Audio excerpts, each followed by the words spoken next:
Hi friends, ഇന്ന് നമ്മൾ discuss ചെയ്യുന്നത് 10ാം ക്ലാസ് കെമിസ്ട്രിയിലെ ഒന്നാമത്തെ അധ്യായമായ periodic table and electronic configuration എന്നുള്ള ചാപ്റ്റർ ആണ്.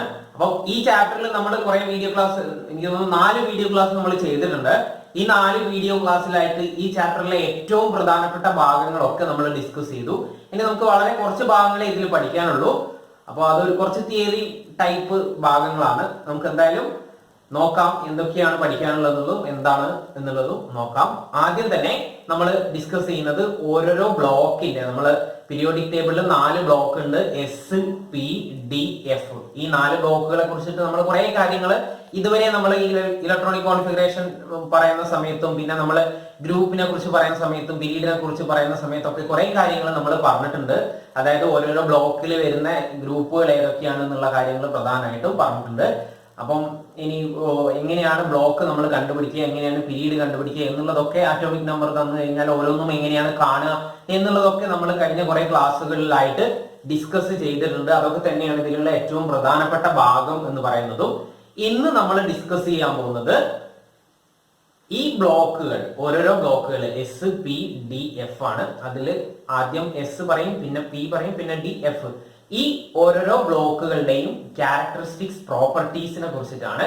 ഈ ക്യാരക്ടറിസ്റ്റിക്സ് പ്രോപ്പർട്ടി പറയണമെങ്കിൽ ഇതിന്റെ മുന്നേ അല്ലെങ്കിൽ ഇതിന്റെ നിങ്ങൾ 9ാം ക്ലാസ്സിൽ പഠിച്ച കുറെ കാര്യങ്ങൾ നിങ്ങൾക്ക് അറിയണം, ഓർമ്മ വേണം. എന്നാൽ മാത്രമേ ഈ പ്രോപ്പർട്ടീസ് നിങ്ങൾക്ക് എളുപ്പത്തിൽ പഠിക്കാനും മനസ്സിലാക്കാനും കഴിയുള്ളൂ. അപ്പൊ ആദ്യം നമ്മൾ ചെയ്യാൻ പോകുന്നത് 9ാം ക്ലാസ്സിൽ നിങ്ങൾ പഠിച്ചിട്ടുള്ള പീരിയോഡിക് ടേബിളിന്റെ ഇൻട്രൊഡക്ഷനിൽ നിങ്ങൾ പഠിച്ചിട്ടുള്ള പ്രധാനപ്പെട്ട ചില കാര്യങ്ങൾ ഒന്ന് റിവൈൻഡ് ചെയ്തിട്ട് നമുക്ക് ക്ലാസ്സിലേക്ക് കടക്കാം. അപ്പൊ നമുക്ക് നോക്കാം. അപ്പൊ ഇനിയുള്ള കാര്യങ്ങൾ നമുക്ക് പറയണമെങ്കിൽ നമുക്കൊരു പീരിയോഡിക് ടേബിളിന്റെ ഒരു രൂപം ആവശ്യമാണ്. അതിനു വേണ്ടിയിട്ട് ഞാൻ തൽക്കാലത്തേക്ക് ഒരു ചെറിയൊരു പീരിയോഡിക് ടേബിളിന്റെ ഒരു രൂപം വരച്ചെന്ന് മാത്രം. ഇതിൽ 1ഉം 2ഉം ഗ്രൂപ്പുകൾ മാത്രമാണ് പ്രധാനമായിട്ടും കൊടുത്തത്. പിന്നെ ഈ പീരീഡിലുള്ള ബാക്കി എലമെന്റ്സും ഇത്ര മാത്രമേ ഇതിലുള്ളൂ. ബാക്കി പാർട്ടൊന്നും ഞാൻ വരച്ചിട്ടില്ല.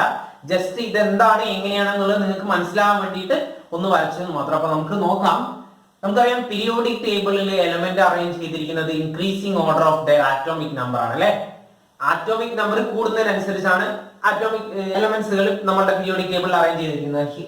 ഹൈഡ്രജന്റെ ആറ്റോമിക് നമ്പർ 1 ആണ്, രണ്ടാമത്തത് ഹീലിയം 2 ആണ്, ലിഥിയം, ബെർലിയം, ബോറോൺ, കാർബൺ 3, 4, 5 ഇങ്ങനെ ആണ് ആറ്റോമിക് നമ്പറിന്റെ അടിസ്ഥാനത്തിൽ എലമെന്റുകളെ പീരിയോഡിക് ടേബിളിൽ അറേഞ്ച് ചെയ്തിരിക്കുന്നത്. ഇതിൽ നമ്മൾ ഇപ്പൊ ഡിസ്കസ് ചെയ്യാൻ പോകുന്നത് ആറ്റോമിക് സൈസിനെ കുറിച്ചിട്ടാണ്. Atomic size.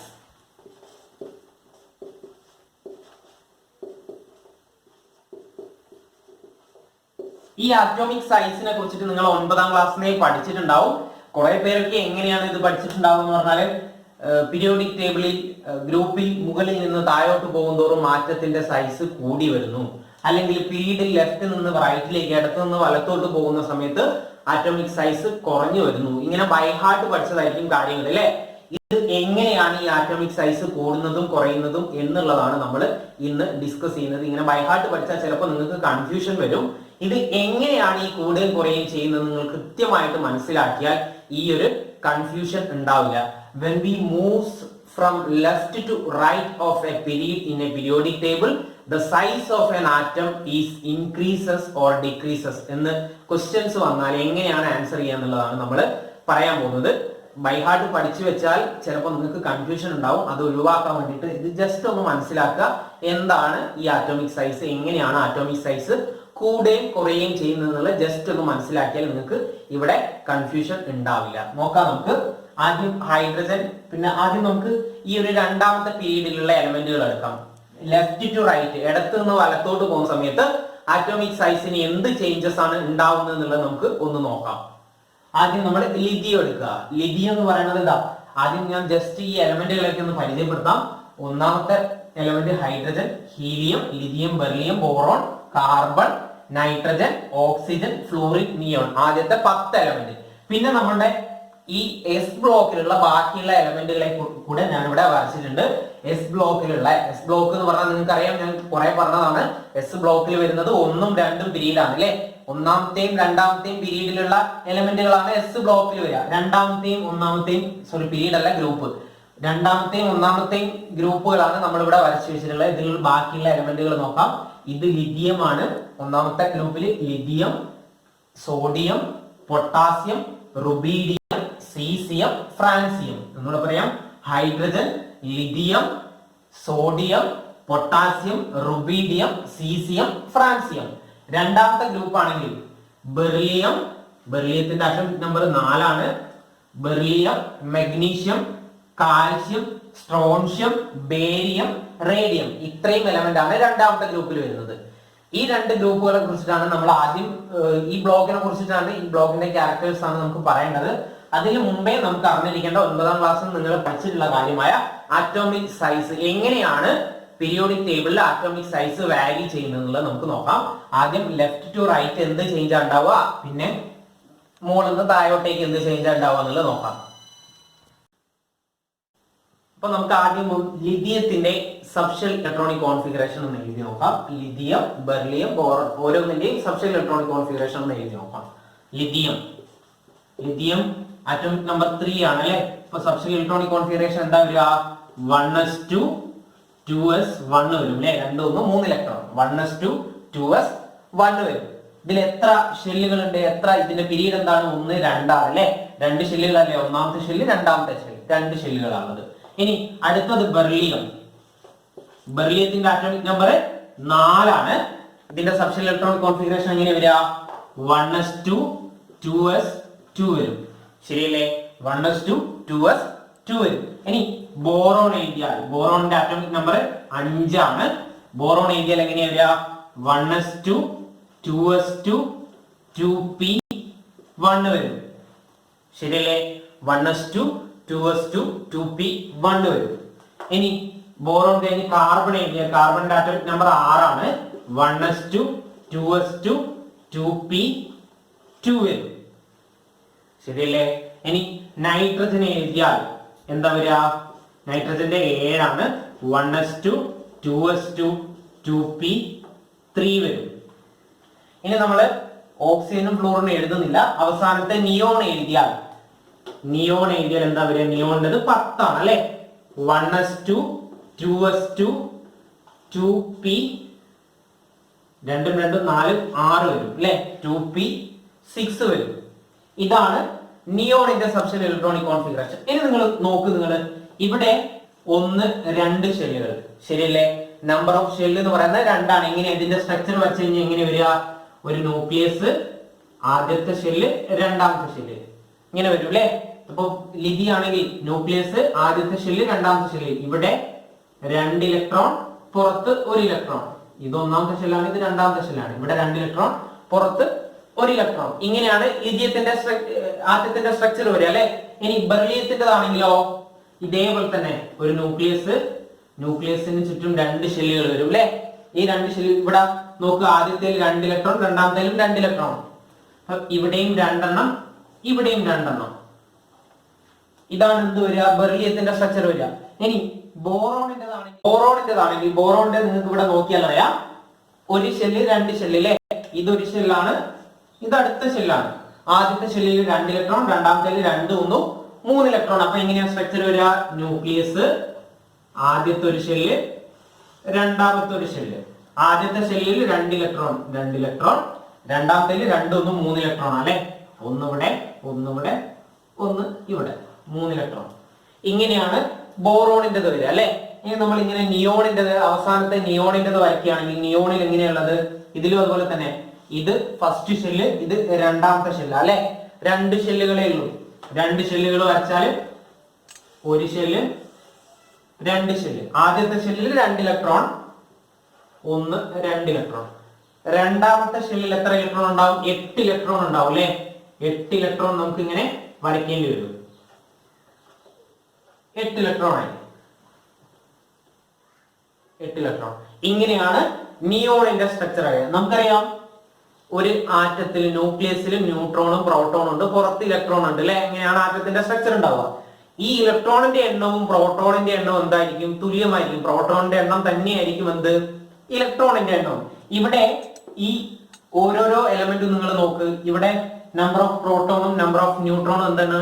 Sorry, number of പ്രോട്ടോണും നമ്പർ ഓഫ് ഇലക്ട്രോണും സെയിം ആയിരിക്കണം അല്ലെ.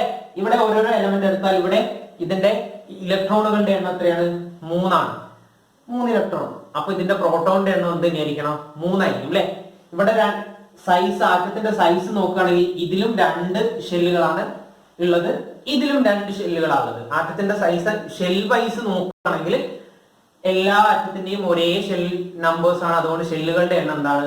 തുല്യമാണ്. പക്ഷെ നിങ്ങൾ നോക്ക്, ഇവിടെ ഉള്ളിലുള്ള ഈ ന്യൂക്ലിയസിന്റെ ഉള്ളിലുള്ള ന്യൂക്ലിയസിന്റെ ചാർജ് ഉണ്ടല്ലോ, ഉള്ളിലുള്ള പ്രോട്ടോണിന്റെ ഒരു പ്രോട്ടോൺ പുറത്തുള്ള ഇലക്ട്രോണിനെ അട്രാക്ട് ചെയ്യലോ. പ്രോട്ടോൺ പോസിറ്റീവ് ചാർജ് ആണ്, ഇലക്ട്രോൺ നെഗറ്റീവ് ചാർജ് ആണ് അല്ലെ. ഈ ഇലക്ട്രോണിനെ പ്രോട്ടോൺ എന്താവും? അട്രാക്ട് ചെയ്യും. ഇവിടെ ഉണ്ടാവുന്നത് 3 പ്രോട്ടോണും 3 ഇലക്ട്രോണും ആണ്. അപ്പം അട്രാക്ഷൻ എന്താണ്? 3 പ്രോട്ടോണിന്റെയും 3 ഇലക്ട്രോണിന്റെയും അട്രാക്ഷൻ ആണ് അല്ലെ. പക്ഷെ ഈ 10ാമത്തെ നോക്ക് നിങ്ങൾ, നിയോൺ ആണെങ്കിൽ എത്ര ഇലക്ട്രോൺ ഉണ്ടാവും? 10 ഇലക്ട്രോൺ ഉണ്ടാവും, 10 പ്രോട്ടോൺ ഉണ്ടാവും. ഈ അട്രാക്ഷൻ ആണോ 3 പ്രോട്ടോണിന്റെയും 3 ഇലക്ട്രോണിന്റെയും അട്രാക്ഷൻ ആണോ കൂടുതൽ ഉണ്ടാവുക? ഈ അട്രാക്ഷൻ ആയിരിക്കും കൂടുതൽ ഉണ്ടാവുക അല്ലെ. ഇങ്ങനെ അട്രാക്ഷൻ കൂടിക്കഴിഞ്ഞാൽ ഈ അട്രാക്ഷൻ ഈ പുറത്തുള്ള വലയങ്ങളെ, പുറത്തുള്ള ഷെല്ലുകളെ ഈ ന്യൂക്ലിയസ് ഉള്ളിലോട്ട് അട്രാക്ട് ചെയ്യാണ് അല്ലെ. ഈ അട്രാക്ഷൻ കൂടുതൽ ഇതിനായിരിക്കും, ഇതിനായിരിക്കോ? ഏതിനായിരിക്കും? ഇതിനായിരിക്കും അല്ലെ. ഈ അട്രാക്ഷൻ കൂടുതൽ എന്തിനായിരിക്കും? ഇതിനായിരിക്കും. കാരണം ഇവിടെയാണ് ഇലക്ട്രോണുകളുടെ എണ്ണം, പ്രോട്ടോണുകളുടെ എണ്ണം കൂടുതലുണ്ട്, ഇവിടെ കുറവാണ്. അതായത് അറ്റോമിക് നമ്പർ കുറഞ്ഞ ലിഥിയത്തിനേക്കാൾ ഈ അട്രാക്ഷൻ കൂടുതൽ എന്തിനായിരിക്കും? നിയോണിനായിരിക്കും. ഇങ്ങനെ അട്രാക്ഷൻ കൂടിക്കഴിഞ്ഞാൽ സ്വാഭാവികമായിട്ടും ഈ വലയം ഉള്ളിലോട്ട് വലിയില്ലേ, അല്ലെങ്കിൽ ഈ ഷെല്ല് ഉള്ളിലോട്ട് വലിയുന്ന സമയത്ത് എന്താവും? ഇതിന്റെ സൈസ് കുറയും കമ്പയർ ടു ലിഥിയം. അപ്പം ഇവിടുന്ന് ലെഫ്റ്റ് നിന്ന് റൈറ്റിലേക്ക് പോവുകയാണെങ്കിൽ അറ്റോമിക് സൈസ് എന്താ സംഭവിക്കുക? കുറയാണ് ചെയ്യുക. അത് മനസ്സിലാക്കി വെക്കുക.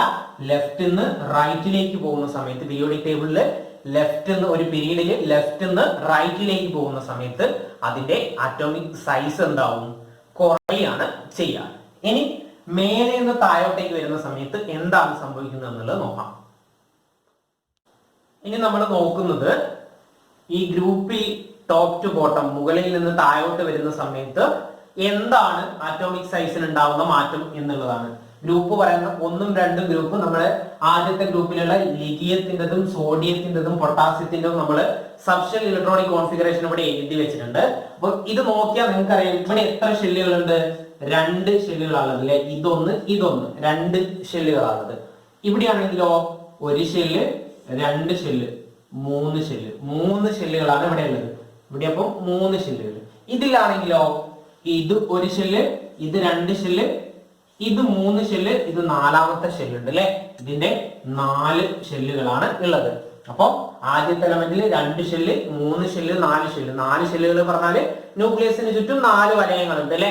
അപ്പം ഇത് കാണുമ്പോൾ തന്നെ നമുക്കറിയാം ഇത് സൈസ് എന്താകുകയാണ്? കൂടി വരികയാണ് അല്ലെ. അപ്പം ഗ്രൂപ്പിൽ നിന്ന് മുകളിൽ നിന്ന് താഴോട്ട് വരുന്ന സമയത്ത് ആറ്റത്തിന്റെ സൈസ് കൂടി വരും. ലെഫ്റ്റ് നിന്ന് റൈറ്റിലേക്ക്, പീരീഡിൽ ലെഫ്റ്റ് നിന്ന് റൈറ്റിലേക്ക് പോവുകയാണെങ്കിൽ ആറ്റത്തിന്റെ സൈസ് കുറഞ്ഞു വരും. ഇവിടെ ന്യൂക്ലിയർ ഫോഴ്സ് കൂടുന്നതിനെ കൊണ്ടാണ് ആറ്റത്തിന്റെ സൈസ് കുറയുന്നത്. ഇവിടെ നമ്പർ ഓഫ് ഷെൽസ് കൂടുന്നതിനെ കൊണ്ട് എന്താവും? ആറ്റത്തിന്റെ സൈസ് കൂടും. ഇത് ഒന്ന് മനസ്സിലാക്കി വെക്കുക. ആറ്റോമിക് സൈസ് എങ്ങനെയാണ് മുകളിൽ നിന്ന് താഴോട്ട് വരുമ്പോൾ ലെഫ്റ്റ് നിന്ന് റൈറ്റിലേക്ക് പോകുമ്പോൾ മാറുക എന്നുള്ളത്. അടുത്ത നമ്മൾ ഡിസ്കസ് ചെയ്യാൻ പോകുന്നത് അയോണൈസേഷൻ എനർജി. അയോണൈസേഷൻ എനർജിക്ക് എന്ത് മാറ്റമാണ് സംഭവിക്കുക എന്നുള്ളതാണ്. Ionisation energy, ionisation energy simple ആയിട്ട് പറയുകയാണെങ്കിൽ ഒരു ആറ്റത്തിനെ അയോൺ ആക്കി മാറ്റാൻ വേണ്ടിയിട്ട് ആവശ്യമുള്ള എനർജിനെയാണ് നമ്മൾ എന്ത് പറയാ?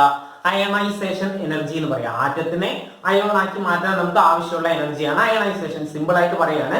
ഡെഫിനിഷൻ ഞാൻ കുറച്ച് കഴിഞ്ഞിട്ട് പറയാം. അങ്ങനെയാണെങ്കിൽ നമുക്കറിയാം ഒരു ആറ്റം എടുത്തു കഴിഞ്ഞാൽ ആറ്റം എന്തായിരിക്കും? ഇപ്പൊ ഒരു ഹൈഡ്രജൻ ആറ്റം, ഹൈഡ്രജൻ ആറ്റത്തിന് നമുക്കറിയാം ഹൈഡ്രജൻ ആറ്റത്തിന് ഒരു ന്യൂക്ലിയസ് ഉണ്ടാവും അല്ലെ.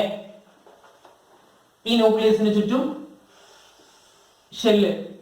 ഹൈഡ്രജന്റെ ആറ്റോമിക് നമ്പർ 1 ആണ്, അതുകൊണ്ട് തന്നെ 1 ഇലക്ട്രോൺ ഉണ്ടാവും അല്ലെ. 1 ഇലക്ട്രോൺ ഉണ്ടാവും. ന്യൂക്ലിയസിന്റെ ഉള്ളിൽ 1 പ്രോട്ടോൺ ഉണ്ടാവും അല്ലെ. 1 ഇലക്ട്രോണും 1 പ്രോട്ടോണും.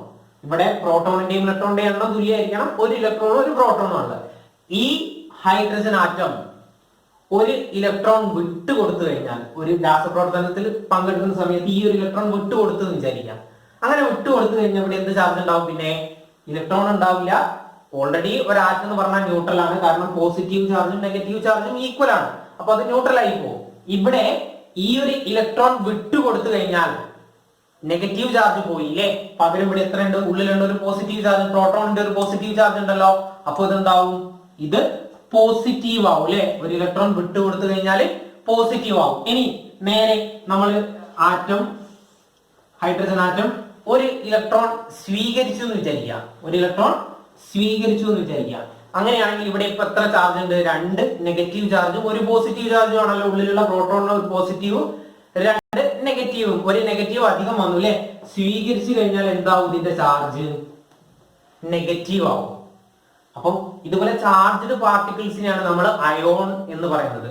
ഒരു ആറ്റത്തിനെ അയോൺ ആക്കാൻ വേണ്ടിയിട്ട് നമുക്ക് ആവശ്യമുള്ള എനർജിനെയാണ് അയോണൈസേഷൻ എനർജി എന്ന് പറയാം. അപ്പൊ ഇതിന്റെ ഡെഫിനിഷൻ ഇങ്ങനെയാണ്: ionisation energy is the minimum energy required by an atom to lose an electron. ഒരു ഇലക്ട്രോൺ നഷ്ടപ്പെടുത്താൻ വേണ്ടിയിട്ട് ഒരു ആറ്റത്തിന് ആവശ്യമായ മിനിമം എനർജിനെയാണ് നമ്മൾ ഇത് വിളിക്കുന്നത് അയോണൈസേഷൻ എനർജി.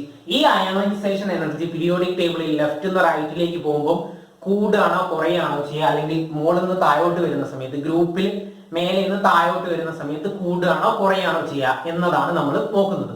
നോക്കാം നമുക്ക്. ലെഫ്റ്റ് നിന്ന് റൈറ്റിലേക്ക് പോകുന്ന സമയത്ത് നേരത്തെ ഞാൻ പറഞ്ഞിരുന്നു ന്യൂക്ലിയർ ചാർജ്, ന്യൂക്ലിയസിന്റെ ചാർജ് കൂടുതലായിരിക്കും. അതായത് പ്രോട്ടോണിന്റെ എണ്ണവും ന്യൂട്രോണിന്റെ എണ്ണവും കൂടുതലായതുകൊണ്ട്. അപ്പം ഇവിടെ ഫോഴ്സ് ഓഫ് അട്രാക്ഷൻ, ന്യൂക്ലിയസ് പുറത്തുള്ള ഇലക്ട്രോണിനെ അട്രാക്ട് ചെയ്യുന്ന ഫോഴ്സ് വളരെ കൂടുതലായിരിക്കും. അങ്ങനെ ഫോഴ്സ് കൂടുതലാണെങ്കിൽ ഇലക്ട്രോണിനെ അവിടുന്ന് പുറത്തേക്ക് കളയാൻ, അല്ലെ ഇലക്ട്രോണിനെ വിട്ട് കളയാൻ കൂടുതൽ എനർജി നമ്മൾ എന്താക്കണം? കൊടുക്കേണ്ടതുണ്ട് അല്ലെ. ബലമായിട്ട് പിടിച്ചു വെച്ചിരിക്കുന്ന ഒരു സാധനത്തിന് നമ്മൾ വലിച്ചെടുക്കണമെങ്കിൽ കൂടുതൽ ഫോഴ്സ് കൊടുക്കണം അല്ലെ. അതേപോലെ ഇവിടെ അയണൈസേഷൻ എനർജിയുടെ കേസിലാണെങ്കിൽ ഇവിടുന്ന് ഇലക്ട്രോണുകളെ നമ്മൾ വിട്ടുകൊടുക്കണമെങ്കിൽ എന്താക്കണം? എനർജി കൂടുതൽ കൊടുക്കണം. കാരണം ഇവിടെ ന്യൂക്ലിയർ ഫോഴ്സ് ഭയങ്കര കൂടുതലാണ്. അതുകൊണ്ട് തന്നെ അയണൈസേഷൻ എനർജി എന്ന് പറയുന്നത് ഗ്രൂപ്പിൽ നിന്ന് ലെഫ്റ്റ് നിന്ന് റൈറ്റിലേക്ക് പോകുന്ന സമയത്ത് അയണൈസേഷൻ എനർജി വളരെ കൂടുതലായിട്ടാണ് വരിക, കൂടിയാണ് വരിക. ഇനി മേലെ നിന്ന് താഴോട്ട് പോവുകയാണെങ്കിൽ ഞാൻ നേരത്തെ പറഞ്ഞിരുന്നു ന്യൂക്ലിയസ് നിന്ന് പുറത്തേക്കുള്ള ഷെല്ലുകളുടെ എണ്ണം കൂടുതലാണ്. ഷെല്ല് ഇങ്ങനെ കൂടി വരും. അപ്പൊ ഇതിന് ചുറ്റും ഇങ്ങനെ 1, 2, 3 ഇങ്ങനെ കൂടി വരുന്ന സമയത്ത് ഈ ന്യൂക്ലിയസിന് പുറത്തേക്കുള്ള ഇലക്ട്രോണുകളെ പിടിച്ചു വെക്കാനുള്ള കഴിവ് വളരെ കുറവായിരിക്കും അല്ലെ. അടുത്തടുത്തുള്ള ഷെല്ലുകളിലുള്ള ഇലക്ട്രോണിനെയാണ് കൂടുതൽ ശക്തിയിൽ പിടിച്ചു വെക്കുക. പുറത്തേക്ക് പോകുന്തോറും ഈ ഒരു ഫോഴ്സ് വളരെ എന്തായിരിക്കും? കുറവായിരിക്കും. അപ്പൊ മേലെ നിന്ന് താഴോട്ട് വരുന്നതോറും ആറ്റത്തിന്റെ സൈസ് എന്താണ്? കൂടുകയാണ് ചെയ്യുന്നത്. അതായത് ഷെല്ലുകളുടെ വലയത്തിന്റെ എണ്ണം കൂടി വരികയാണ് ചെയ്യുക അല്ലെ. ഓർബിറ്റിന്റെ എണ്ണം കൂടി വരുന്ന സമയത്ത് തന്നെ പുറത്തുള്ള ഇലക്ട്രോണുകളെ വേഗം, വളരെ ചെറിയൊരു എനർജി കൊടുത്താൽ എന്താക്കാൻ പറ്റും? നമുക്ക് വേഗം ഇത് രാസപ്രവർത്തനത്തിൽ ഏർപ്പെട്ടിട്ട് വിട്ടുകൊടുക്കും, ഇലക്ട്രോണിനെ വിട്ടുകൊടുക്കാൻ പറ്റും. അതുകൊണ്ട് തന്നെ അയോണൈസേഷൻ എനർജി ഗ്രൂപ്പിൽ നിന്ന് മേലെ നിന്ന് താഴോട്ട് വരുമ്പോൾ എന്തായിരിക്കും? കുറവായിരിക്കും. വളരെ കുറച്ച് എനർജി കൊടുത്താൽ ഈ താഴെയൊക്കെയുള്ള എലമെന്റിൽ നിന്ന് നമുക്ക് എന്താക്കാൻ പറ്റും? ഇലക്ട്രോണുകളെ വിട്ടുകൊടുക്കാൻ പറ്റും. അപ്പം അയണൈസേഷൻ എനർജി പീരീഡിൽ ലെഫ്റ്റ് നിന്ന് റൈറ്റിലേക്ക്, ഇടത്ത് നിന്ന് വലത്തോട്ട് പോകുന്ന സമയത്ത് കൂടി വരും. ഗ്രൂപ്പിൽ മുകളിൽ നിന്ന് താഴോട്ട്, ടോപ്പ് ടു ബോട്ടം കുറഞ്ഞു വരും. ഈ 2 കാര്യങ്ങൾ കൃത്യമായിട്ട് നിങ്ങൾ മനസ്സിലാക്കി വെച്ചാൽ ഓരോരോ ബ്ലോക്കിന്റെയും ക്യാരക്ടറിസ്റ്റിക്സ് പ്രോപ്പർട്ടി വളരെ എളുപ്പത്തിൽ, വളരെ സിമ്പിൾ ആയിട്ട് നമുക്ക് പഠിക്കാൻ പറ്റും. ഇതാണ് ഇതിലുള്ള ഏറ്റവും പ്രധാനപ്പെട്ട പോയിന്റ്. അപ്പം ഇത് പറഞ്ഞെന്ന് മാത്രം. ഇനി നമുക്ക് ഡിസ്കസ് ചെയ്യാനുള്ളത് ഓരോരോ ബ്ലോക്കിന്റെയും ക്യാരക്ടറിസ്റ്റിക്സ് പ്രോപ്പർട്ടീസ് ആണ്. അത് നമുക്ക് അടുത്തൊരു വീഡിയോയിൽ ഡിസ്കസ് ചെയ്യാം. അപ്പൊ നമ്മുടെ ക്ലാസ് ഇഷ്ടപ്പെട്ടിട്ടുണ്ടെങ്കിൽ ചാനൽ സബ്സ്ക്രൈബ് ചെയ്യുക, ലൈക്ക് ചെയ്യുക.